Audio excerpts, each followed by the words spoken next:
কিন্তু আপনার ভাবি একটা অ্যাক্সিডেন্ট করছে বুঝছেন, যে হাসপাতালের ভিতরে আছি। আমার 2 লাখ টাকা দরকার, আপনি যা পারেন সেটা দেন। সকালে সম্ভব না ভাই। হ্যালো তৈত ভাই, হ্যালো হ্যালো মামা, রূপপুরে নিয়ে হসপিটালে আছি বুঝছো, আমার টাকা দরকার মামা। মামাটা তুমি সমিতিতে কথা কও। হ্যালো মামা, আসসালামু আলাইকুম স্যার। রনি করি তুই, তোর ভাবির জন্য তো রক্ত লাগবে বুঝছো, এ নেগেটিভ আর্জেন্ট। আরে আচ্ছা তোর জিজ্ঞাসা আমি কি করতে হবে না করতে হবে, কইতাছি রক্ত লাগবে, তুই পারবি কিনা এটা কও আমারে। রনি ভাই অনেক অনেক অনেক আর্জেন্ট বুঝছস, আমি ঠিকানা পাঠাইতেছি, তুই টাইসে পড় ভাই তাড়াতাড়ি। রনি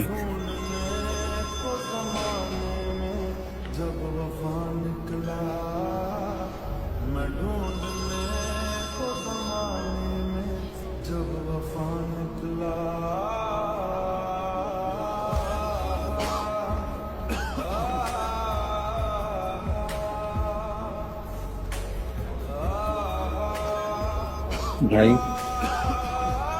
আপনার কে হাসপাতালে? আমার বন্ধুর বউ খুব অসুস্থ, গর্ভবতী মহিলা, মারাত্মক একটা অ্যাক্সিডেন্ট হয়েছে। ডাক্তার কি বলছে? ডাক্তার বলছে অপারেশন করা লাগবে, অনেক টাকা লাগবে। টাকা ভাই টাকা। হাসপাতাল যে কি জিনিস ভাই এটা তো আমি জানি। আমার মাইয়া ডাক্তার ভর্তি হয়ে গেছে।